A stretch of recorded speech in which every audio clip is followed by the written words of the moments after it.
Well, let's hope they don't go out the open fence. They haven't been doing that, so let's hope that continues. Anyway, so this is going to be the second time I'm moving them today, and I'm probably going to move them a third time tonight after work. Today's another one of those days when I'm working till probably 1 a.m. Also, these came in. What's that, you might ask? Look just like a zip tie. Kind of.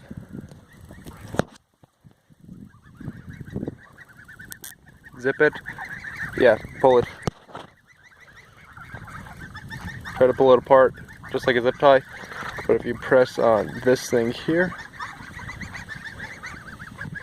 if I can get it to focus,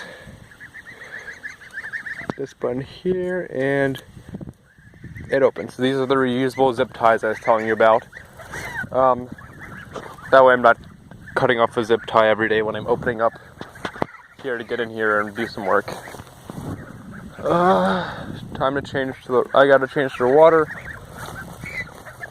And I'm gonna be moving them over there.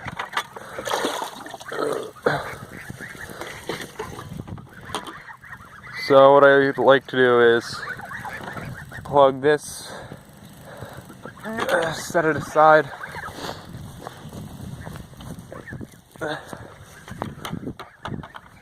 Dump out this catastrophe. Yeah, it's crazy how much they're able to dirty the water in just a little bit of time. Anyway, so dump that out. Now it's time to drag them. I'm gonna be dragging them backwards, and then tonight I'm gonna have to move them 2 spots forward, because if you see the path, I went along here, up along the back, over and down. What I should have done was drop down yesterday instead of pull it forward one more, and then just zigzag it until I can go straight shot down the hill.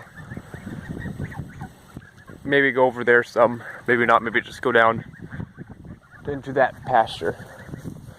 Anyway, so I already pulled up the ground stick.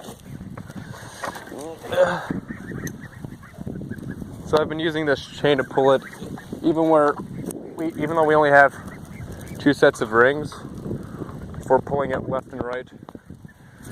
I'll just loop it around this board here.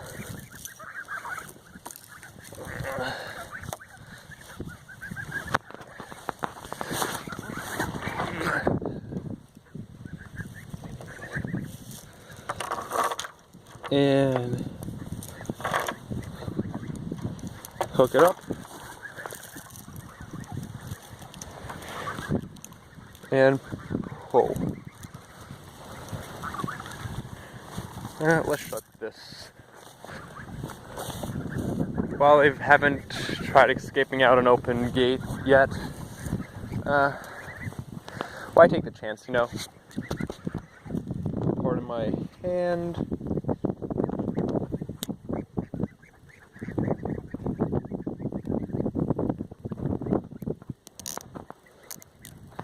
There we go, that should be good enough to keep them in. Another issue is when you're moving them, you need to have pretty good tractions in your shoes, and these boots don't have the best traction.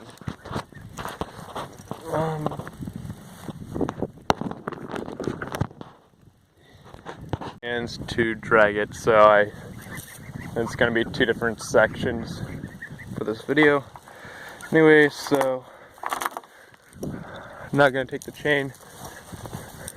Usually I'll hook it on here and just keep it out of the way, but since I'm going to be moving it again tonight, I'm just going to put the chain down over here. Just trying to make sure I don't accidentally have it shorting out the electric part. Now I'm going to just drive in the grounding stake and put back up the rain protection.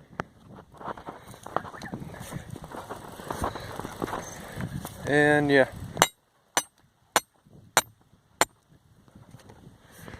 So what I'm thinking about doing is, because I've never butchered or plucked a goose before.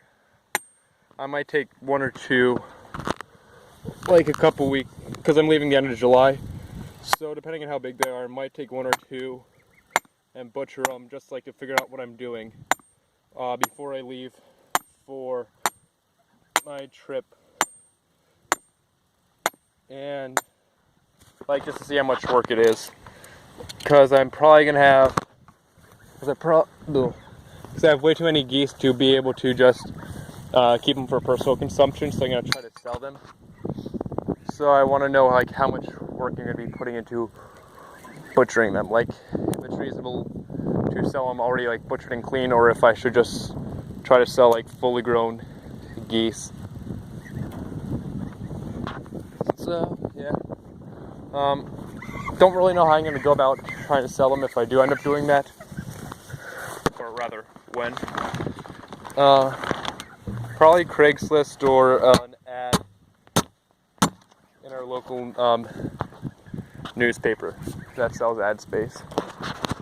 Anyways, gotta drive in this steak and fill the water. So I'll be back as soon as everything's done. So I wish I would have had my phone out about like 2 minutes ago, where I was coming in to putting the feed in the water.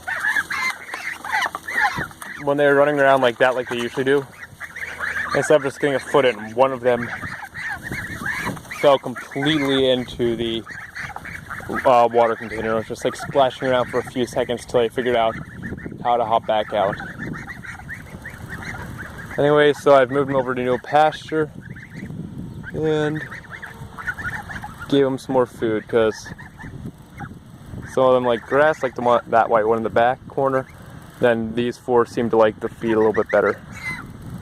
It might just be that there's a lot of the, I think it's longleaf plantain, and apparently they're not a huge fan of that. Yeah.